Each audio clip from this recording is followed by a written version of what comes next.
Gadis yang tinggal sendirian pulang ke rumah dan segera menanggalkan pakaiannya. Tidak disangka ada seseorang di bawah tempat tidur. Sebenarnya ada sepasang mata yang menatapnya. Setelah gadis itu pergi, tiba-tiba ada tangan yang keluar. Dengan cepat mencuri pakaian. Namun, gadis yang sedang mandi tidak tahu. Pria itu memegang pakaian. Dia berjalan ke kamar mandi. Gadis itu ingin keluar dari kamar mandi. Pria itu ragu-ragu sebelum membuka pintu. Gadis itu tiba-tiba muncul dari belakang. Pria itu sangat ketakutan hingga dia menahan napas. Takut akan ketahuan. Pria itu berubah menjadi kucing. Kapan kamu menyelinap keluar, pasti ada yang salah dengan kucing ini. Bahkan saat tidur, dia harus berbagi kasur dengan Mei. Tidak peduli bagaimana Mei mengusirnya. Dengan keras kepala tetap di tempat tidur.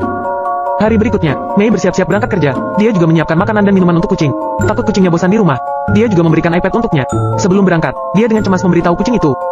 Kamu harus bersabar, apakah kamu mengerti? Dia pergi buru-buru dan meninggalkan ponselnya. Kucing itu mengambil telepon dan mengejarnya. Untungnya, dia sampai di sana sebelum Mei masuk ke dalam mobil. Diam-diam memasukkan ponselku ke dalam tas. Detik berikutnya dia berubah menjadi kucing dan berlari kembali ke rumah. Kucing yang sendirian di rumah merasa bosan, mengendus bau di mana-mana. Dia juga belajar membuka kaleng untuk dirinya. Akhirnya menunggu Mei pulang kerja. Sayangnya, hujan mulai turun. Kucing itu melihat keluar jendela dengan cemas. Segera mengambil payung dan keluar untuk menjemput Mei. Saat ini, Mei mengeluh tentang cuaca buruk di bus. Kenapa harus hujan? Hujan musim gugur tahun ini sangat sejuk. Mei yang baru saja turun dari mobil sangat malu. Tanpa payung, dia harus lari dengan ransel di kepala. Tapi setelah beberapa langkah, dia bertemu dengan seorang pria tampan yang memegang payung kuning. Perhatian itu menghangatkan hati Mei.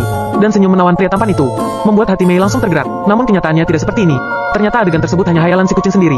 Karena saat ini, Mei sedang berdiri di bawah payung mantan pacarnya. Dan Mei tidak akan pernah memikirkan kucing yang baru dia adopsi berubah menjadi pria tampan untuk menjemputnya. Kucing itu hanya bisa menonton dalam diam saat Mei melewatinya. Saat ini, hati kucing itu sepertinya hancur. Mungkin karena hujan, Mei mengalami demam tinggi begitu dia sampai di rumah. Kucing berubah menjadi manusia lagi.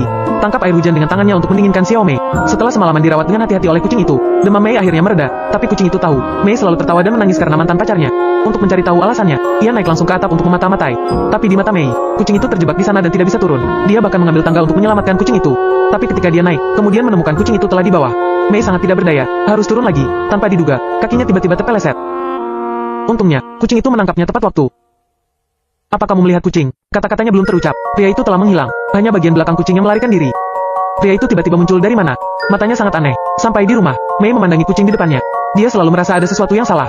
Tiba-tiba dia menemukan mata kucing itu, persis seperti pria itu, tapi dia tidak pernah membayangkannya. Faktanya, kucing di depanku lah yang menyelamatkanku. Dini hari berikutnya, Mei merasa ada seorang pria yang menekannya. Tapi lihat ke belakang, hanya kucing yang tidurnya lebih nyenyak daripada babi. Setelah Mei pergi bekerja, kucing berubah menjadi manusia, bawal sikat gigi Mei bersamanya. Lalu diam-diam mengikuti Mei keluar. Namun, dia baru saja keluar dalam wujud manusianya selama beberapa hari.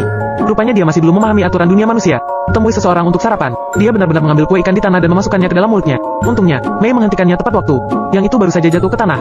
Aku menyelamatkanmu, memberimu ini, kamu makan ini. Kemudian Kim merasakan manisnya. Dia mengikuti Mei langsung ke bus. Tapi dia tidak punya tiket bus.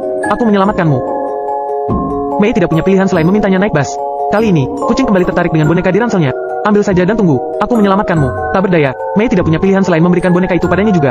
Tapi ini belum berakhir. Bahkan ketika Mei membeli minuman, dia juga meminta sebotol. Aku menyelamatkanmu. Yaitu, begitu, Mei masuk ke perusahaan. Dia masih mengikuti di belakang. Mei terdiam saat melihat adegan ini. Di saat yang sama, aku juga merasa kasihan padanya. Otaknya tidak terlalu pintar, dia tidak bisa terus mengikuti Mei. Kucing itu memutuskan untuk pulang dulu. Tapi dia tidak punya tiket bus dan hanya bisa berjalan kaki pulang. Dengan cara ini dia berjalan dari siang hingga malam. Dia kelelahan begitu sampai di rumah. Mei menemukan ada yang tidak beres ketika dia sampai di rumah. Jendela yang dia tutup sebelum pergi jadi terbuka. Sikat gigiku juga hilang. Yang lebih menakutkan lagi adalah boneka beruang yang aku berikan tiba-tiba muncul di rumah. Mei sangat ketakutan sehingga dia lari ke rumah mantan pacarnya di sebelah. Katanya ada orang mesum di rumah. Mantan pacarnya datang ke rumah untuk memeriksa. Dia segera menemukan sikat gigi di bawah tempat tidur. Jelas sekali orang cabul itu adalah kucing. Mei yang sudah keluar dari bahaya, akhirnya santai. Namun, pada larut malam, seorang pria dan seorang wanita sendirian di ruangan yang sama. Suasana sepertinya mulai ambigu, tepat ketika mereka berdua semakin dekat. Kucing tidak tahan lagi, dia berubah menjadi manusia dan menatap Mei. Tepat ketika Mei sedang bingung, pemilik rumah tiba-tiba menelpon, mengatakan bahwa putranya mungkin akan kembali untuk tinggal selama beberapa hari. Dengan cara itu Mei meminta maaf pada kucing itu. Kesalahpahaman yang sempurna dan menjadi putra tuan rumah. Kucing berwujud manusia juga saat tinggal di sini, dan hidup bersama kedua orang tersebut resmi dimulai.